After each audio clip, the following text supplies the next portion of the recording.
जय हिंद दोस्तों। आज के सेशन में हम लोग जीएस के इंपॉर्टेंट क्वेश्चंस को कवर करने वाले हैं। दोस्तों, जैसे कि हम लोग जानते हैं कि प्रत्येक दिन हम लोग 30 एमसीक्यू क्वेश्चंस को कवर करते हैं, जो कि हर एक एग्जाम के लिए इंपॉर्टेंट रहने वाला है। तो आप लोग का काम है इनको बढ़िया तरीका से समझना है और राइट आंसर को कमेंट बॉक्स में राइट आंसर करना है। ठीक है, जितने भी आप लोग का आंसर सही पता हो उनको कमेंट बॉक्स में कमेंट करना है और लास्ट में अपना स्कोर भी बताना है। देखिए, क्वेश्चन है आप लोग के सामने कि ध्वनि नहीं गुजर सकती है। ध्वनि इनमें से किसमें ट्रेवल नहीं कर सकती है? वायु में, निर्वात में, स्टील में या फिर जल में?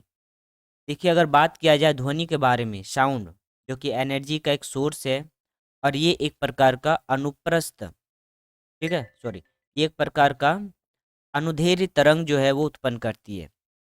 ठीक है, जो प्रकाश है वो अनुप्रस्थ तरंग उत्पन्न करती है, ध्वनि अनुदैर्ध्य तरंग उत्पन्न करती है। ध्वनि जो प्रोड्यूस होता है वो वाइब्रेशन के कारण। कोई भी वस्तु अगर वाइब्रेट कर रहा है तो उनसे ध्वनि उत्पन्न होती है। ठीक है, और इनको गुजरने के लिए किन्हीं माध्यम की जरूरत पड़ता है, या फिर वो वायु हो, या फिर स्टील हो, या फिर जल हो। अगर हम बात कर लेते हैं ध्वनि का वेग सबसे अधिक किसमें होता है, तो सॉलिड में। ठीक है, स्टील सॉलिड है, इसमें सबसे ज़्यादा वेग होगा। जस्ट इसके बाद लिक्विड में होता है और सबसे कम वायु में होता है। ठीक है, और वैक्यूम में जहाँ पे वायु ना हो उस जगहों पर ध्वनि जो है वो ट्रेवल नहीं कर सकती है। अगला क्वेश्चन देखिएगा, सबसे अधिक तीव्रता की ध्वनि उत्पन्न करता है बाघ, गोरिल्ला, बंदर या फिर चिंपैंजी? तो देखिए, इस क्वेश्चन का राइट आंसर हो जाएगा बाघ। ऑप्शन नंबर ए इस क्वेश्चन का राइट आंसर हो जाएगा, जो कि सबसे अधिक तीव्रता की ध्वनि उत्पन्न करती है। अगला क्वेश्चन देखिए, ध्वनि का वेग अधिकतम होता है लोहा में, वायु में, जल में या फिर पारा में? देखिए, सॉलिड में सबसे अधिक होता है, उससे कम लिक्विड में होता है और जस्ट इसके बाद होता है गैस में। सबसे कम वेग गैस में होता है ध्वनि का, सबसे अधिक वेग सॉलिड में होता है। इनमें से सॉलिड आप लोग को देखना है, तो लोहा इस क्वेश्चन का राइट आंसर हो जाएगा। अगला क्वेश्चन देखिए, जब ध्वनि तरंग चलती है तो वे अपने साथ क्या ले जाती है? द्रव्यमान, ध्वनि, ऊर्जा या इनमें से कोई नहीं? देखिए, क्वेश्चन है कि जब ध्वनि तरंग चलती है तो वे अपने साथ क्या ले जाती है? इस क्वेश्चन का राइट आंसर हो जाएगा एनर्जी, ऊर्जा, क्योंकि जो साउंड है वो ऊर्जा का ही एक रूप है। क्लियर है? अगला क्वेश्चन देखिए, नेक्स्ट क्वेश्चन है, जब प्रकाश लाल, हरा, नीला रंगों को समान अनुपात में मिलाया जाता है तो परिणामी रंग होगा। ठीक है, देखिए, रेड कलर को, ग्रीन कलर को और फिर ब्लू कलर को आपस में मिलाया जाता है तो कौन सा कलर का निर्माण होता है? काला, श्याम, सफ़ेद या फिर मैजेंडा? तो देखिए, सफ़ेद कलर इस क्वेश्चन का राइट आंसर होगा। लाल, हरा और नीला को समान अनुपात में मिलाया जाता है तो तो ये सफ़ेद कलर बनता है। अगला क्वेश्चन देखिए, कैमरे में किस प्रकार का लेंस उपयोग में लाया जाता है? Important question. और दूसरा क्वेश्चन है कि मानव नेत्र में किस प्रकार का लेंस लगा होता है? देखिए, इस क्वेश्चन का ऑप्शन देखिए, उत्तल हुआ, वर्तुलाकार, समान मोटाई का या फिर अवतल लेंस? तो देखिए, कैमरे में और मनुष्य के नेत्र में, इन दोनों में उत्तल लेंस यूज किया जाता है। उत्तल लेंस क्या करता है? बड़े आकृति को छोटे में कन्वर्ट करता है। उत्तल लेंस का काम है बड़ी आकृति को छोटे में कन्वर्ट करना। अगला क्वेश्चन देखिए, नेक्स्ट वन, नेत्रदान में दाता की आंख के किस हिस्से को प्रतिरोपित किया जाता है? ठीक है, किस भाग को, नेत्र के किस भाग को ट्रांसफर किया जाता है नेत्रदान में? लेंस, कॉर्निया, पूरी आंख या फिर रेटिना? तो देखिए, अगर बात किया जाए आंख के बारे में, तो आंख का जो ऊपर का जो लेयर है इनको कहा जाता है कॉर्निया। ठीक है, आँख में इस प्रकार का होता है लेंस और इनको पकड़ा होता है सिलियरी मसल्स। ठीक है, और इसके आंतरिक जो भाग होता है इनको कहा जाता है रेटिना। इन्हीं रेटिना पर प्रतिबिंब बनता है। आँख जो दान दिया जाता है इसके ऊपर वाला भाग को निकाल करके दान दिया जाता है, यानी कि कॉर्निया को। क्लियर है?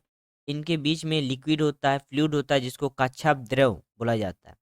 और यहाँ से नर्व जो सेल है, तंत्रिका कोशिका जुड़ा होता है जो कि ब्रेन से कनेक्ट रहता है।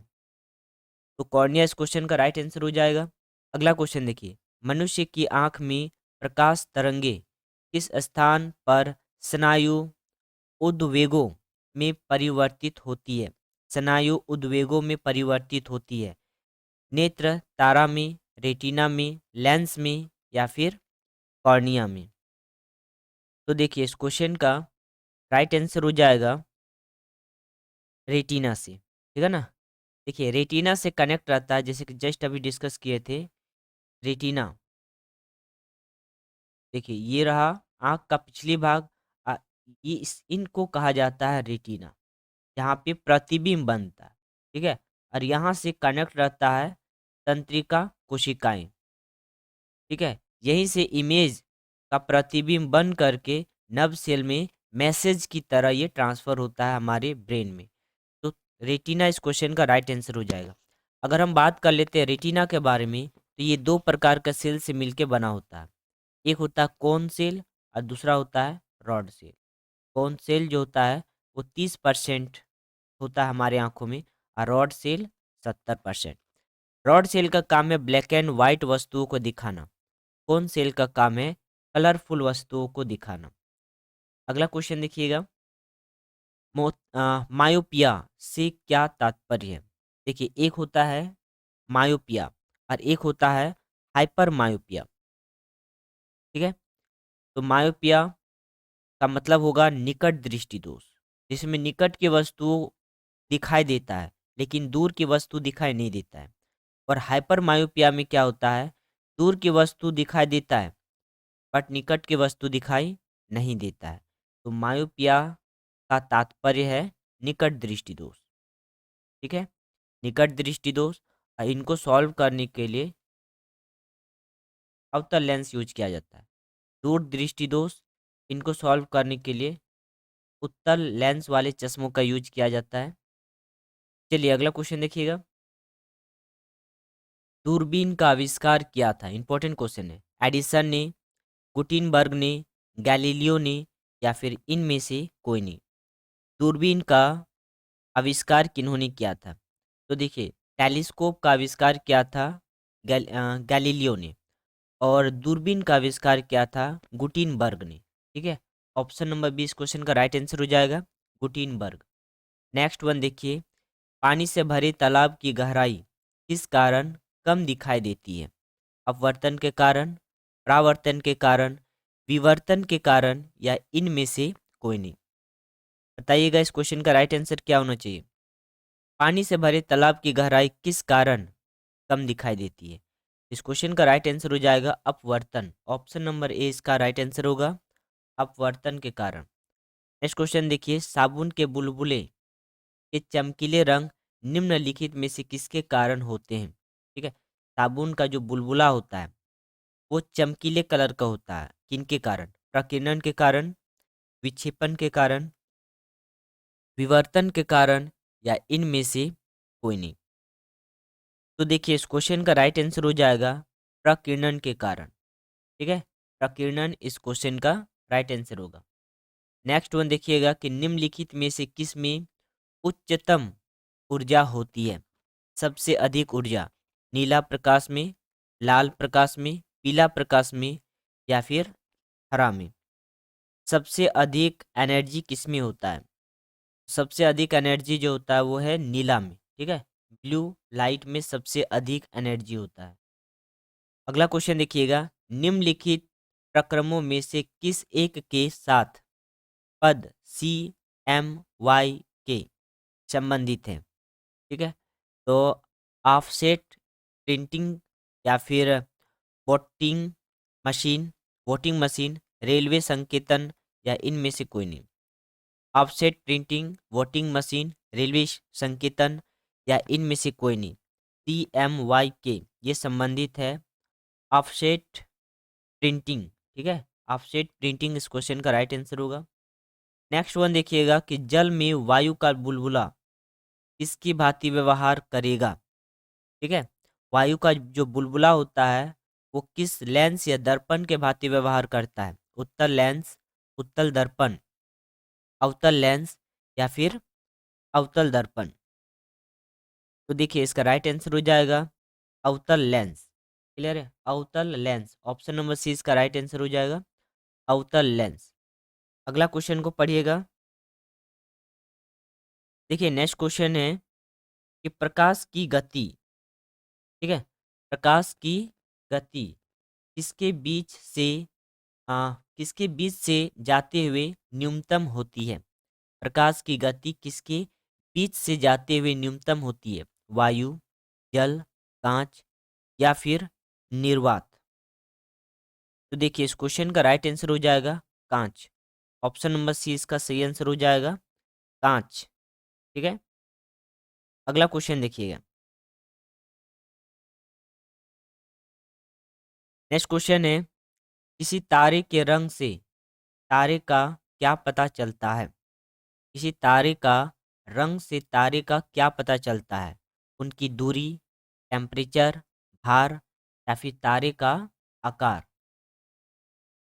तो देखिए इस क्वेश्चन का राइट आंसर हो जाएगा तारे का ताप, यानी कि उनके टेम्परेचर। ठीक है, रंग से पता चल जाता है कि तारे का टेम्परेचर कितना है। अगला क्वेश्चन देखिएगा। निम्नलिखित तिथियों में से किस में दोपहर को आपकी छाया सबसे छोटी होती है। ठीक है, इनमें से किस तारीख में दोपहर की छाया जो है सबसे छोटी होती है। यानी कि कब सनलाइट एकदम ऊपर में आता है, मतलब कि हमारे हेड के समीप आता है।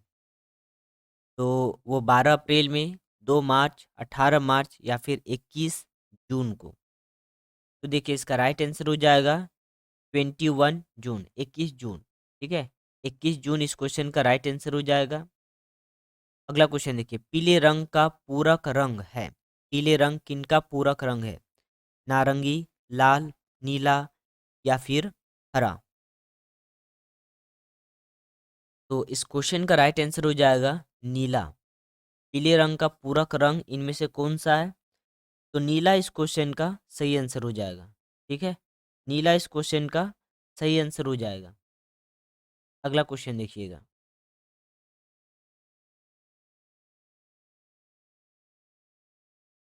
देखिए नेक्स्ट क्वेश्चन है कि पानी के ऊपर तेल परत का चमकना उदाहरण है। ठीक है, पानी के ऊपर तेल परत का चमकना किनका उदाहरण है।